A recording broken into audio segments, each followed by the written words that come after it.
Assalamu alaikum wa rahmatullahi wa barakatuh. Alors, on y est, 23e jour. Et ce soir, on entre dans la 23e nuit du Ramadan. Et attention, parce que celle-là, elle est vraiment, vraiment spéciale.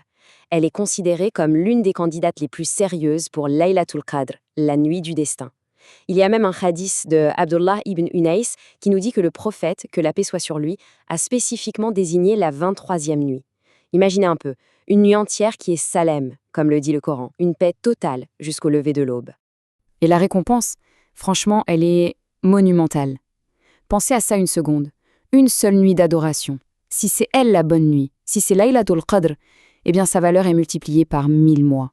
Ça fait plus de 83 ans de récompense. C'est toute une vie de dévotion en fait qui est compressée dans une seule et unique nuit bénie. Donc, il faut vraiment saisir le poids spirituel de cette nuit. Ce n'est pas une nuit comme les autres. On nous rapporte que les anges descendent en masse, y compris l'archange Jibril lui-même. Et la promesse du prophète, elle est incroyable. Pour quiconque prie durant l'Laylatul Qadr avec une foi sincère en espérant la récompense, tous ses péchés passés sont pardonnés. C'est un véritable reset spirituel, un nouveau départ. Chaque seconde compte, littéralement. Et tiens, puisqu'on parle des anges, restons un peu avec eux. La sourate As-Safat, elle commence d'une façon assez fascinante.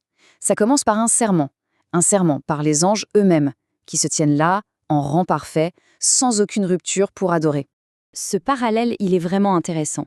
Quand on se met en rang pour les prières de Tarawih, on ne fait pas que prier. En fait, on est en train d'imiter les anges. Leur rang parfait, là-haut, dans les cieux, eh bien, on essaye de les recréer ici, dans nos mosquées. Le prophète a même posé la question un jour à ses compagnons, « Ne formeriez-vous pas vos rangs comme les anges forment leurs rangs devant leur Seigneur ?» C'est de là que vient toute l'importance de bien serrer les rangs, de ne laisser aucun espace. Cette image des rangs parfaits, c'est un symbole fort. C'est un symbole de soumission totale. Et pour parler de soumission, mais alors à son plus haut degré, la sourate As-Safat nous raconte une histoire, l'histoire poignante du prophète Ibrahim et de ce test incroyable, sa volonté de sacrifier son propre fils, Ismaïl.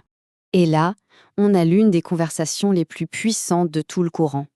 Ibrahim explique son rêve à son fils, et la réponse d'Ismaïl, une foi, mais une foi à toute épreuve. Il répond avec une soumission et une patience absolue. Pas une seconde d'hésitation, rien. Le mot-clé ici, c'est aslama, quand ils se furent tous deux soumis. C'est ça, le point central. L'épreuve, ce n'était pas une question de sang, c'était un test du cœur. Allah ne voulait pas la vie d'Ismaïl, il voulait voir la soumission dans le cœur d'Ibrahim.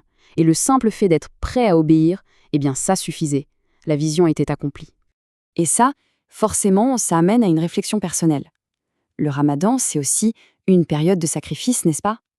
Bon, pas nos enfants, bien sûr, mais notre confort, oui, notre sommeil, nos petites envies. Alors la question se pose, surtout cette nuit. Qu'est-ce qu'on est prêt à offrir à Allah? Alors, après cet exemple incroyable de soumission avec Ibrahim, on passe à la sourate Sad. Et là, on découvre une autre forme de retour à Allah, un retour immédiat. C'est l'histoire du prophète Daoud. Et c'est une leçon fondamentale sur l'importance de la rapidité, de la vitesse dans le repentir. À la seconde même où il a réalisé son erreur, Daoud a fait 3 choses sans attendre. 1. Il a demandé pardon. 2. Il est tombé en prosternation. Et 3. Il est revenu vers Allah. Il n'y a pas eu de « bon, je ferai ça demain ». Non, c'était instantané. La leçon, elle est limpide. La vitesse du repentir est directement liée à la vitesse du pardon. Et ce qui est fou, c'est que cet acte, ce retour immédiat, n'a pas juste effacé sa faute, ça a carrément élevé son statut. C'est une énorme invitation à ne jamais, jamais remettre le repentir à plus tard, surtout une nuit comme celle-ci. Bon, on a parlé de soumission, de péché, de repentir. Maintenant, préparez-vous, on va aborder un verset que beaucoup de savants considèrent comme le verset le plus porteur d'espoir de tout le Coran. On le trouve dans la sourate Az-Zumar. Il faut vraiment prendre le temps de mesurer la profondeur de cette miséricorde. Écoutez bien, Allah s'adresse à ceux qui ont commis des excès. Et comment il les appelle? Ô mes serviteurs. Il leur dit, il ne désespérez pas, et il promet de pardonner, attention, tous les péchés, sans aucune exception. Le mot arabe, c'est jami'an, ça veut dire tous. On peut imaginer nos péchés, même s'ils sont hauts comme une montagne. Eh bien, la miséricorde d'Allah, c'est l'océan qui vient et qui l'engloutit tout entière, sans le moindre effort. Peu importe la taille de nos fautes, sa miséricorde sera toujours infiniment plus grande. Mais attention, juste après ce verset rempli d'un espoir infini, le verset suivant vient nous rappeler une chose l'urgence. Il nous dit de revenir vers notre Seigneur avant qu'il ne soit trop tard, avant que le châtiment n'arrive sans prévenir. La porte est grande ouverte maintenant, mais elle ne le restera pas éternellement. Alors, avec tout ça en tête, on arrive à un point de décision. Cette nuit, c'est vraiment une sorte de carrefour. Il y a un choix à faire. La sourate Az-Zumar nous pose une question rhétorique qui frappe fort. Est-ce que celui qui passe sa nuit à prier prosterné est comparable à celui qui dort? La réponse est évidente, bien sûr que non. La vraie question, c'est pour chacun d'entre nous. Ce soir, dans quelle équipe on choisit d'être? Donc, si on récapitule, ce soir, c'est une occasion en or.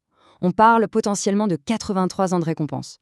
On a vu que prier en rang, c'est imiter la perfection des anges. On a appris d'Ibrahim que le vrai sacrifice, c'est celui du cœur. De Daoud, que le repentir, c'est tout de suite, pas demain. Et surtout, que la miséricorde d'Allah est un océan, mais un océan dont l'accès est ouvert maintenant, pas pour toujours. Et l'invocation à répéter en boucle cette nuit, c'est celle-ci. C'est la demande la plus importante qu'on puisse faire. Allahumma innaka afouun tuhibbul afwa fa'fu anni. Ô Allah, tu es celui qui pardonne, et tu aimes pardonner, alors pardonne-moi. Du coup, l'appel à l'action, il est simple et très direct. Il n'est plus temps de réfléchir. C'est le moment de se lever, d'aller sur son tapis de prière, de prier, d'implorer, de se repentir, de lire le Coran, bref, de remplir chaque seconde de cette nuit d'adoration, maintenant et jusqu'à l'aube. Parce que si c'est vraiment la nuit, alors c'est ce soir qu'on construit sa demeure au paradis. Wassalamu alaikum wa rahmatullahi wa barakatuh.